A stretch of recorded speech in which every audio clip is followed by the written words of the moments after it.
மருமகன் இறந்ததுனால வருமானம் இல்லாமல் எங்களுக்கு செய்ய தெரியாமல் ஸ்வீட்டு கடை. அப்போ நிறையா பொருளெல்லாம் வாங்கி கொண்டு வைப்பேன். மாவு எண்ணெய் எல்லாமே வாங்கி கொண்டு வைப்பேன். இந்த மாஸ்டர் மாதிரி வந்து நான் போட்டு தரேன், சரக்கு போட்டு தரேன் அப்படின்னு சொல்லி ரூபாயை வாங்குவான்.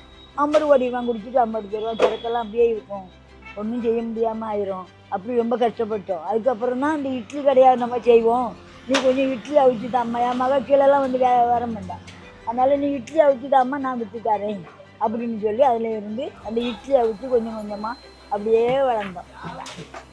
அதுதான் கதை. அதுதான் எங்களுக்கு சோகமான கதை. அந்த நேரம் ரொம்ப கஷ்டம். பிள்ளைகளையும் வச்சுக்கிட்டு வாடகை கொடுக்கணும், எல்லாமே செய்யணும். வியாபாரமே அப்போ தெரியாது. கொஞ்சம் தான் வியாபாரம் நடக்கும். அதை பற்றி ஒன்றுமே செய்ய முடியாமல் கஷ்டப்பட்டோம்.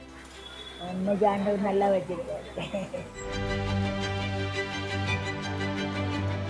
சந்தோஷம் என்னாலும் சந்தோஷம்தான், எனக்கு சோகமே இல்லை, சந்தோஷம்தான்.